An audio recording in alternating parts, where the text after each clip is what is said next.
Allez, voilà, bonjour à tous. Aujourd'hui, je suis vraiment peiné, je suis vraiment touché. Et je pense que nous devons tous apporter notre soutien au PPACI. Oui, au PPACI.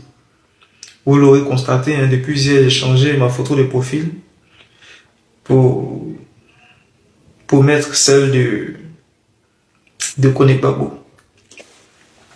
Kone Gbagbo, c'est un frère, c'est un ami. Et j'ai dit apportons notre soutien au PPACI parce que depuis un laps de temps, ce parti-là quand même a subi le courroux du pouvoir en place. Il y a quand même eu des communicants ou des cadres du PDCRDA qui ont été intimidés, mais ce que traverse le PPACI est encore plus au-dessus de ce que nous subissons. Voilà pourquoi est-ce que j'appelle à un soutien inconditionnel de tous les partis politiques de l'opposition au PPACI. A commencer déjà par cette vague d'arrestation, je vais citer Steve Biko. Nous savons tous dans quelles conditions est-ce qu'il a été arrêté en Mauritanie et extradé en Côte d'Ivoire. Jusqu'on nous a fait comprendre qu'un gouvernement présidentiel y était pour l'extrader en Côte d'Ivoire.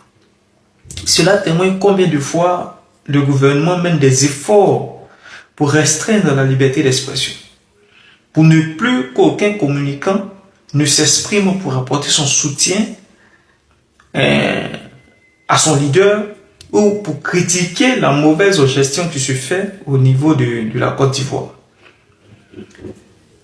Après Sibiko, nous avons vu le cas de Gala Kolebi, un ami, un compatriote avec lequel j'ai bien sûr plaisir à travailler au sein d'une association de la société civile qu'on appelait SHIELD, qu'on avait créée, et qui a été arrêté simplement pour un post fait sur Facebook. Encore une fois, restriction de la liberté d'expression. Et aujourd'hui, malheureusement, nous venons d'apprendre l'arrestation manu militari de Kone Gbagbo. Selon le narratif qui nous est présenté, c'est que Kone Gbagbo avait reçu la visite d'un ami et qu'il l'accompagnait. Au retour, il a été donc arrêté manu militari par des individus non identifiés qui se sont réclamés de la police. Et donc après vérification, après investigation, il savait effectivement que ces individus c'était donc des services de renseignement français. Donc ici, aujourd'hui, nous sommes Kone Gbagbo. Et c'est pourquoi je demande donc à tous les partis politiques quand même de mener des efforts conjoints pour essayer de trouver une formule idéale pour éviter que Kone Gbagbo ne soit extradé en Côte d'Ivoire. C'est le sens aujourd'hui de ma communication. Trouver les mécanismes qu'il faut pour éviter que ce dernier ne soit extradé en Côte d'Ivoire. Parce que nous savons tous que si Kone Gbagbo est extradé en Côte d'Ivoire, il ira directement en prison. Et qui sait le traitement qui lui est réservé en prison? Nul ne sait. Et quand je vois un activiste à la tempe de Kone Gbagbo, je touche du bois, j'ai peur même qu'on puisse attenter à sa vie. Oui, je crains qu'on puisse attenter à sa vie une fois en Côte d'Ivoire. Quand on sait un peu, oui, la vigueur avec laquelle il traite le pouvoir d'Abidjan, donc c'est une réalité, sa vie est menacée à Abidjan. Donc quelle est cette formule qu'il faut trouver pour essayer quand même de lui permettre de rester ici en France? Pour lui permettre de bénéficier quand même d'un statut, parce qu'on nous a dit que Kone Gbagbo était en situation irrégulière depuis 2022. Donc, c'est-à-dire que le renouvellement de son titre de séjour n'avait pas prospéré. Parce que certains sont en train de distiller sur la toile, faire comprendre que Kone Gbagbo n'a pas papier. C'est comme si le monsieur, depuis qu'il est en France, n'a pas obtenu des papiers. Je veux même dire, peut-être même que la perte de ces documents-là vient de son soutien à l'AES. Oui, la perte de ces documents en 2022 survint à partir duquel il a décidé de soutenir l'AES. Parce que j'ai suivi dans l'une de ses vidéos en live où il disait qu'il sentait la même mise quand même de la France dans sa situation administrative. Donc ce qui veut dire, son soutien est suivi depuis longtemps. Son soutien à l'AES. Effectivement, est suivi depuis longtemps par les services secrets français. C'est pourquoi ici, je voudrais aussi interpeller les frères qui font des vidéos et qui apportent leur soutien à la Russie, à l'AES, tout ça. Vous savez, on est tous souverainistes. Nous sommes tous nationalistes. Et nous avons notre raisonnement vis-à-vis de la politique de la France en Afrique. On condamne toute cette politique-là.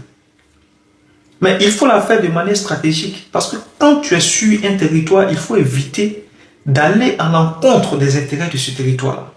On condamne. Mais tant qu'on n'a pas un autre espace, un autre environnement sur lequel on puisse miser pour attaquer ce pays-là, mais il faut éviter. Je vais vous donner l'exemple de Johnny Pacheco. Nous suivons tous les vidéos de Johnny Pacheco. Mais Johnny Pacheco, il est en Finlande. Il soutient l'idéologie souverainiste des pays africains. Donc, paradoxalement et parallèlement, il soutient un peu le positionnement de l'AES vis-à-vis de la Russie. Mais Johnny Pacheco sait très bien que la Finlande est membre de l'OTAN. Et qui combat aujourd'hui la Russie, c'est l'OTAN.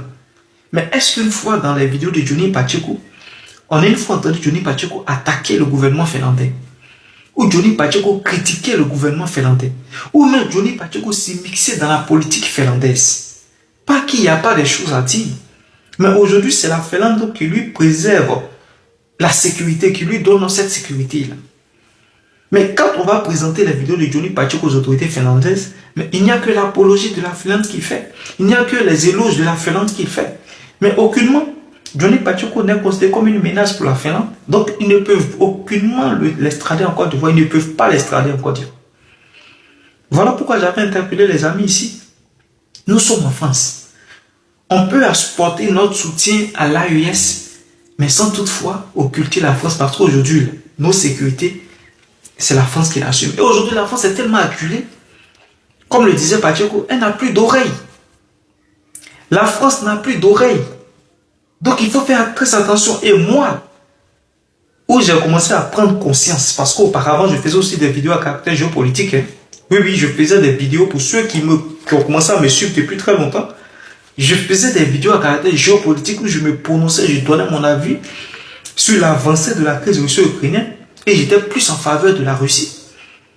Mais lorsque j'ai vu une fois l'imam qui a été extradé en Algérie, il y a eu un imam qui a été rapatrié en Algérie, bien qu'il ait sa famille ici, bien qu'il ait des documents français, bien que ses enfants même soient peut-être français, bien que sa femme soit française, il a été extradé en Algérie. Dès l'instant, j'ai compris, hein. J'ai compris la chose. J'ai dit, doucement, doucement, bas la terre. Et j'ai reculé. Et j'ai commencé à m'orienter sur la politique de mon pays. Oui, attaquer le pouvoir en place d'Abidjan, critiquer les dysfonctionnements multiples du pouvoir d'Abidjan. Parce que quand on est opposant, c'est ça notre rôle. Faire des propositions et puis critiquer. Donc, c'est le pouvoir d'Abidjan qui m'intéresse. Aucunement, je ne dois être fiché comme menaçant les intérêts de la France. Donc c'est aussi ça. C'est une réalité auquel nous devons faire face. C'est une réalité. Aujourd'hui, nous avons l'aîné Isaac Kofi qui ne pouvait pas d'accordiser, qui ne pouvait pas machiner avec un tel raisonnement. Il est allé s'asseoir au Mali et il communique. Il a sa libre expression. Nous avons même aussi l'aîné Keïta, le doyen malien Keïta, qui était aussi en France, mais qui a décidé, pour une question de liberté d'expression, aller au Mali et puis s'exprimer librement sur n'importe quel pouvoir menaçant pour les autorités maliennes. Donc c'est ça, il faut savoir hiérarchiser le combat. Et les combats, on les mène par rapport à notre situation géographique. C'est un peu ça. Donc aujourd'hui, nous croisons les doigts. Et si nous demandons à tous les partis politiques de trouver la formule idoine pour éviter que notre frère Koné Gbagbo ne soit extradé en Côte d'Ivoire. C'est ça le plus important. C'est ça le plus important. Aujourd'hui, je suis Koné Gbagbo. On est ensemble.